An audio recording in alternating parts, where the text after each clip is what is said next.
fundamental de la sociedad. Creo que en esto estamos de acuerdo los panelistas y también ustedes que están enfrente. Independientemente de los diferentes tipos de familia, hay un elemento común en todos los tipos de organización familiar y que reconocemos los antropólogos, y es el que esta institución social es mediadora entre el individuo y la sociedad, entre las generaciones nuevas y las generaciones adultas. Esta mediación implica, por una parte, que la familia es productora y reproductora de roles e identidades sociales básicos como la maternidad, la paternidad, la masculinidad, la feminidad, la infancia, la adolescencia, la madurez y la vejez.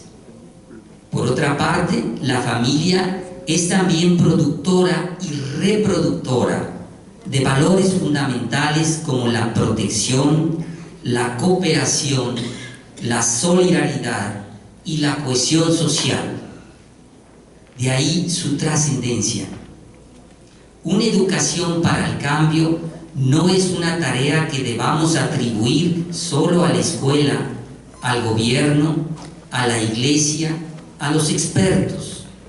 A esta tarea, a estos últimos instituciones, debemos exigir de la manera más eficaz que rindan cuentas. En este foro me gustaría insistir que todos los ciudadanos, ya sean hombres, mujeres, tenemos la responsabilidad de educar para ser mejores familias. Es necesario discernir para elegir caminos apropiados para resolver problemas, para reducir sus efectos perniciosos en nuestra vida cotidiana, pero también para aprovechar oportunidades que se nos presentan y que nuestros padres no tuvieron. Con los cambios demográficos, educacionales y sociales, se amplía el horizonte de la experiencia individual que permite a hombres y mujeres tomar decisiones donde cada quien busca combinar sus planes personales con los planes para formar una familia y mantenerse integrado a ella y ser un factor clave positivo en su construcción. De esta manera transformamos la sociedad y proyectamos nuevas formas de cooperación y de convivencia social. Se abren oportunidades para transformar mitos y estereotipos de masculinidad y feminidad. Es necesario educar en la igualdad entre hombres y mujeres que permita construir una nueva identidad de género basada en la complementación, en la cooperación, en la asignación de tareas por capacidades y por preferencias. Este proyecto educativo comienza, en primer lugar, al interior de la familia, dando iguales derechos y responsabilidades para los esposos y para los hijos, independientemente de su sexo.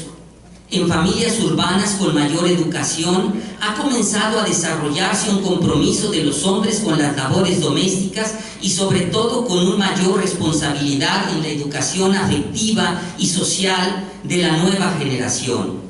Se hace necesario erradicar formas de violencia emocional y de discriminación injustificada. En segundo lugar, también es necesario plantear la igualdad de género en el mercado laboral. Es necesario salir de la familia y comprometer este proceso de cambio, de construcción del cambio en las instituciones más allá de la familia. Es necesario entonces una igualdad laboral, pero también en las instituciones políticas, educativas y eclesiales. También es importante desarrollar formas de incorporar a los jóvenes. ofrecerles nuevas oportunidades, y en esto hay que ver la parte que corresponde a la familia, pero también la parte que corresponde a la sociedad, y exigir a quienes tienen responsabilidad el cumplimiento de dar oportunidad a los jóvenes. Es imposible educar en la innovación y en la recuperación de nuestros patrimonios. Es posible, educar en la innovación y en la recuperación de nuestros patrimonios locales y desarrollar formas de producción familiar y artesanal tanto en el campo como en la ciudad, de tal manera que se pueda revalorizar los recursos naturales degradados y además crear nuevas formas humanas de convivencia a nivel local. Muchas gracias, doctor. Tiene la palabra la psicóloga Sara Campos. Bueno, vamos a enfocar la educación para entender qué queremos de nuestros hijos, por qué nuestros hijos son así, en función de qué la educación nos va a ayudar a tener hijos funcionales. Yo quiero referirme a un gran constructivista. Ustedes ya han oído hablar de Jean Piaget. Él tiene una teoría que se llama teoría psicogenética, que nos va a ir haciendo entender el crecimiento del niño, cómo se va dando ese conocimiento, cuáles son sus estructuras mentales relacionadas con el medio ambiente y cómo va construyendo un niño el conocimiento, cómo nosotros cuando éramos niños también nos fuimos formando. Él se tomó la molestia y se dedicó a estudiar en sus propios hijos esta teoría. Él tenía mucha afición por la biología y después se encaminó a la psicología. Y fíjense que nos dice que el desarrollo depende de la maduración biológica del sujeto. Es algo genético que ya traemos, desde ahí hay que ir viendo cómo viene nuestro hijo. Biológicamente, cómo se conforma. Aparte de eso, él estudió la combinación de esa biología en la experiencia física, en la experiencia social, en la experiencia del equilibrio de su desarrollo intelectual en un medio escolar, por ejemplo, y en la organización y adaptación que se va dando entre el niño, lo que él trae genéticamente ya hereditario, y el medio social y el medio formativo como es la escuela. Él nos habla de varios niveles. La inteligencia sensoriomotriz, que se da desde que nace hasta los 2 años, donde el niño solamente actúa en base a reflejos y en base a objetos. Ustedes que tienen hijos o nietos pues lo están observando.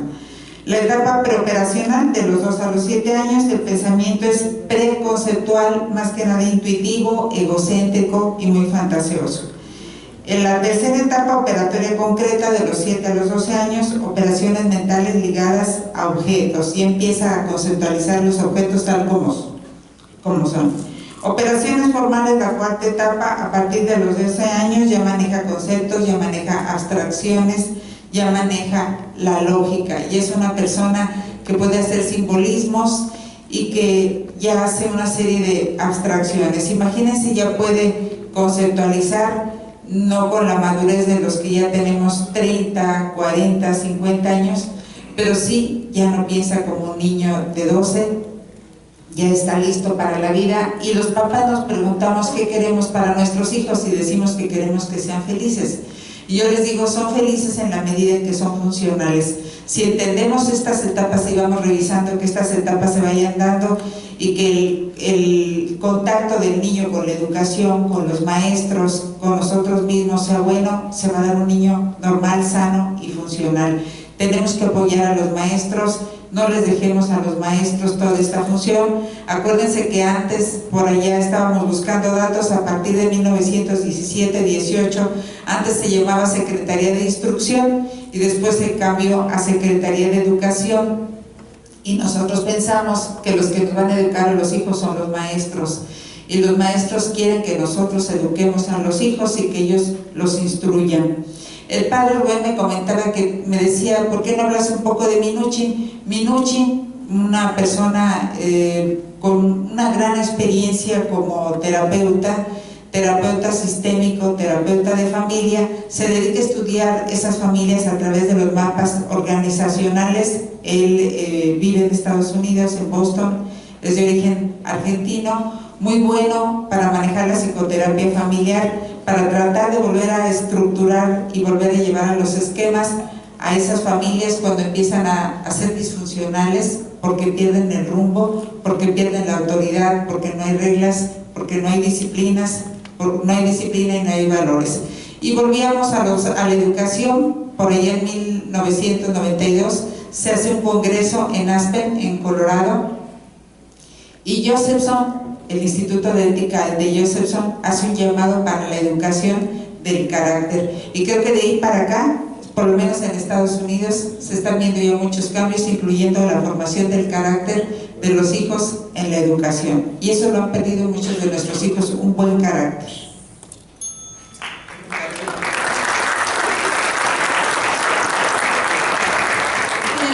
El maestro de Silva. Gracias. Bueno, sí, la educación puede ser un elemento para enfrentar la crisis. Yo creo que la respuesta es que desde luego que sí. Nada más, efectivamente, hay que identificar a qué tipo de educación nos estamos refiriendo, ¿sí? Porque la principal educación, la que en realidad considero en lo personal nos hace hombres y mujeres de bien, no necesariamente es aquella que nos hace mejores o peores profesionistas. La verdadera educación no es aquella que se recibe en las escuelas, sino es la que se recibe en casa, la que se recibe en los hogares. Ni la escuela, ni el Estado va a poder, ni nadie va a poder suplantar a la familia en materia educativa. Y además, qué bueno que así sea, ¿sí? No podemos dejar la educación de nuestros hijos a los maestros y a la escuela, ni a la televisión, y mucho menos a la calle, ¿sí? Pero además pongamos un ejemplo, una visión. Miren, este país actualmente está siendo manejado por quienes tenemos entre 35 y 65 años de edad, más o menos. Pongamos un caso. Hace 30 años, y hacia atrás, que es lo que nos tocó a toda esta generación.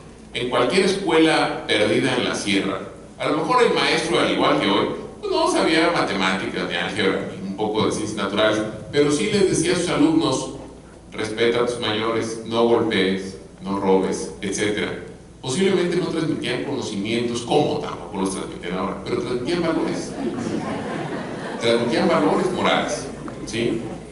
Si con esa transmisión de valores morales que todos los que formamos esta generación, que en teoría estamos dirigiendo al país hoy en día, si con esa transmisión de valores morales salimos, la sociedad que salimos, ahora la pregunta es: ¿qué están recibiendo hoy en día nuestros hijos en las escuelas? Conocimientos, dejémoslo en interrogante. Valores morales, en realidad creen que están recibiendo valores morales, ¿sí? Entonces, si nos quedamos nada más con ese panorama, digo que el panorama no es alentador. El tema es que tenemos que tomar la responsabilidad nosotros como padres. La responsabilidad de la educación de nuestros hijos es, en primer término, de nosotros, ¿sí? Y creo que sí, que la educación puede hacer toda la diferencia. Muchas gracias.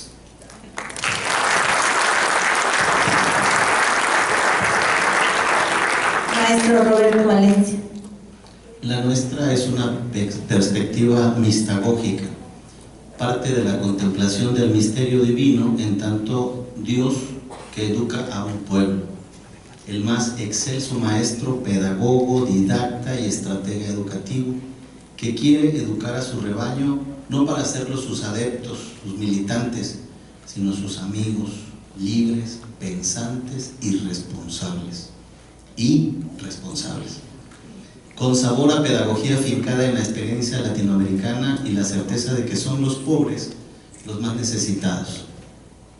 Según los ideales de Freire, Martí, Hidalgo, Juárez, Sor Juana Inés, Bartolomé de las Casas, Francisco Javier Clavijero y los grandes educadores que hicieron de México lo que somos hoy, también con un componente de la pedagogía de la inmersión de Javier Zubiri, consistente en sumergir al alumno, desde luego y sin advertencias, en el elemento de la realidad, sin dorarle la píldora, sino meterlos en la realidad, enfrentarse a la realidad tal cual es, Educar con el realismo del que abre los ojos ante el mundo, por muy doloroso que sea enfrentarse a la verdad y la mentira y sacar de ella el amor a la sabiduría, dejar de ser protectores con nuestros hijos, en otras palabras. En síntesis, en nuestra experiencia, educar es un acto de amor. Si no se ama, no se es capaz de dar.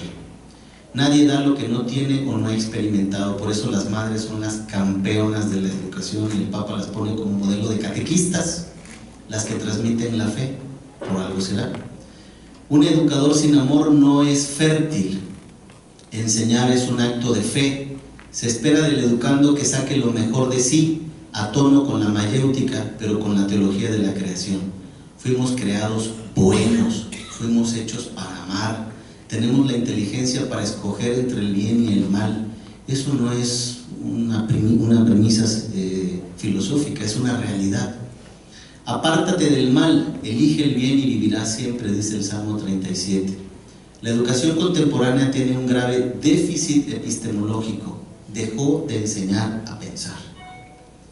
Acompañar al que no sabe es un acto de caridad. El cardenal Carlo María Martini sostenía que el mejor educador de todos los tiempos es el divino maestro que asume nuestra debilidad y nos lleva a la altura de la sabiduría sin ahorrarnos la experiencia humana, sino precisamente a través de la condición humana. Y así es como el que no sabe puede ser sabio y gozar la fruición del que comprende la plenitud de la vida. He venido para que tengan vida y la tengan en abundancia. Juan 10:10. Por cierto, ver a Jesús como maestro es divino, porque vemos cómo fracasa, porque los apóstoles, según la Biblia, no entienden, hasta que les abre el entendimiento, y entonces cambia la historia, no solo de ellos, sino la historia de las civilizaciones.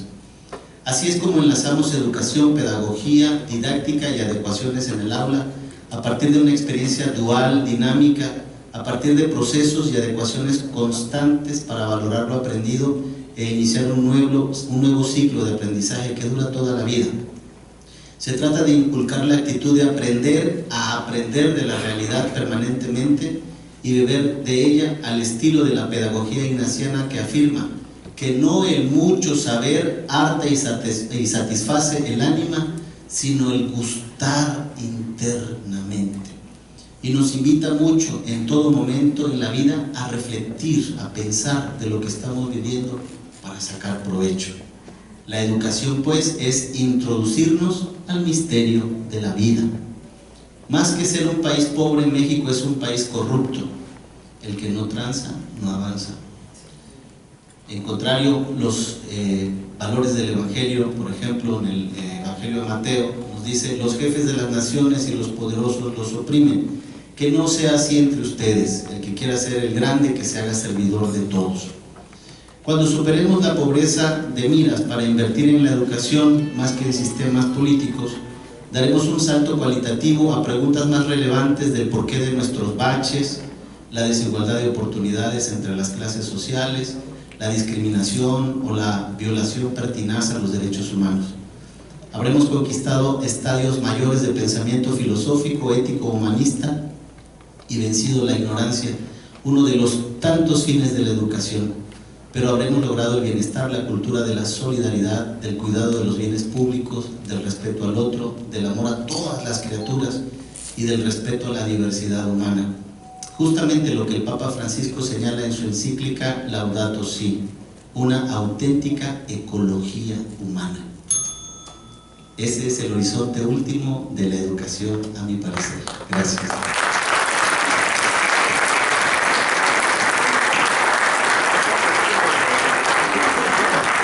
Muchas gracias. A continuación, vamos a pedir a todos los panelistas que nos comenten en relación a esta opinión que cada uno ha vertido sobre cómo la educación puede contribuir para superar la crisis que vivimos actual en México. Que nos digan cómo se han enriquecido sus puntos de vista con las opiniones que cada especialista ha vertido sobre el tema. Tiene la palabra el doctor Humberto.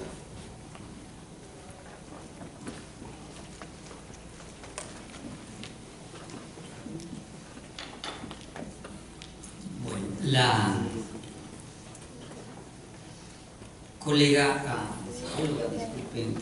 Sara, nuestra colega Sara, ella nos traza un panorama de cómo es el proceso de desarrollo personal y psicológico del niño y del joven y cómo podemos influir para que éste sea mejor. Creo que esto nos da herramientas para poderlas implementar en cualquier acción que entendamos o que desarrollemos con la generación joven, o también como de alguna manera especialistas que recomiendan actividades para mejorar la educación. A mí me gustaría resaltar este énfasis que hace Roberto en la espiritualidad, y creo que es importante incorporarla en el proceso educativo. Ahora, quiero yo señalar que no solamente las actividades al interior de la familia son aquellas que pueden transformar y proyectar en una nueva dimensión la familia a través de la educación. Creo yo que tenemos que hacer un compromiso mayor con la sociedad, porque muchos de los procesos que estamos viviendo y que están desarticulando de la familia a las familias no los producen las familias mismas, sino son otras instituciones sociales de las cuales nosotros no somos ajenos que ésta exista. El hecho de que el que no tranza avanza nos habla de un sistema político corrupto en el cual nosotros no podemos permanecer de manera pasiva, sino que tenemos que buscar cambios. Y en esto me gustaría insistir: empecemos por la familia, pero sobre todo empecemos por lo local. Recuperemos aquellos elementos que son factibles, que están a nuestro alcance, y no solamente dentro de la familia, sino dentro de las redes de relaciones en las cuales nosotros participamos, y podemos ser sujetos y actores positivos para cambiar la situación que estamos enfrentando. Al mismo tiempo, también tenemos que abrir los ojos y ver que una buena parte de la sociedad en la que nosotros estamos no tiene más que posibilidades muy limitadas de desarrollo personal y de tener una experiencia de educación, digamos, escolar, por ejemplo. Tenemos que ver esta realidad que se presenta a las comunidades indígenas en muchos lugares de México, pero también a los jornaleros agrícolas, que forman más o menos, en términos de cantidad, alrededor de 3,5 millones de personas que migran y que no tienen ya un lugar estable de permanencia. Tenemos que abrirnos y ver que hay condiciones que están provocando eso, y que tenemos que empezar a trabajar por modificarlas desde nuestro ámbito local. Crear una situación, digamos, igualitaria empieza por la familia, pero no se queda solamente en la familia. Crear una situación de cambio global, pues no se queda solamente en iniciativas que muchas de ellas salen de nuestro alcance, sino que empiezan realmente por modificar acciones locales en nuestra comunidad y más allá de nuestra familia. Gracias.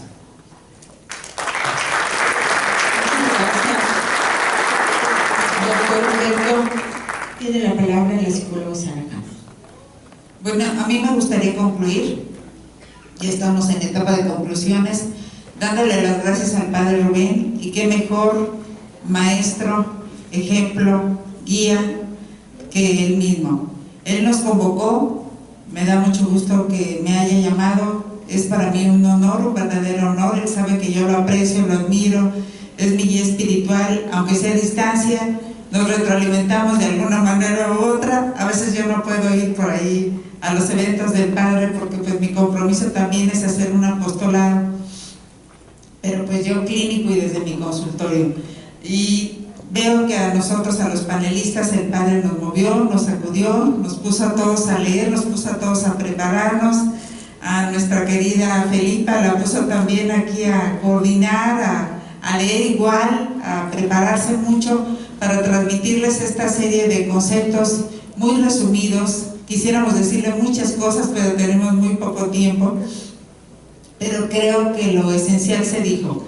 Y los padres que están aquí obviamente nos están indicando que son padres con valores, padres comprometidos, padres agradecidos, madres, al decir padres pues entendemos que madres, hijos que nos hicieron el favor de dejar sus cosas por allá que tenían que hacer por venir a acompañarnos, a nuestras parejas. Todos ustedes que están aquí son padres que van a transmitir lo que aprendieron aquí en sus hogares, a sus hijos, a los que no vinieron. Esa es la idea. Queríamos sembrar una semillita, yo creo que se sembró. Cuando les demos la palabra, ustedes nos van a decir si realmente lo que hicimos les llegó, les sirvió, movió conciencias, los invita a actuar y se va a ver una respuesta. Porque si no empezamos hoy, si decimos mañana, pues ese mañana no llegará. Recuerden que el mañana no existe, como nos decía el Padre Roberto. Si pensamos en un mañana y pensamos negativo, pues nos entra angustia.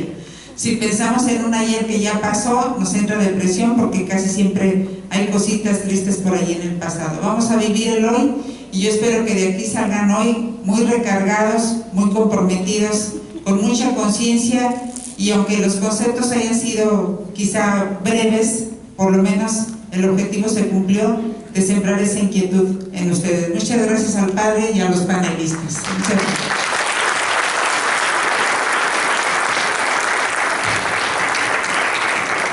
Tiene la palabra el maestro de Silva. Gracias. Bueno, pues agradecer también, desde luego, la invitación de nuestro querido tabasqueño traído de Michoacán, Padre Rubén, que nos da la oportunidad de venir a platicar con ustedes. Yo sé que es muy fácil venir a sentarse a platicar sobre la familia. Es decir, lo difícil es después regresar y no querer colgar a los chiquitos, ¿no? Y enfrentar los problemas reales. Pero vuelvo a insistir, no hay que eludir ni dar la vuelta a esa responsabilidad. Decía Kennedy, no pregunten lo que su país puede hacer por ustedes. Bueno, aquí hemos venido a ver cómo podemos salvar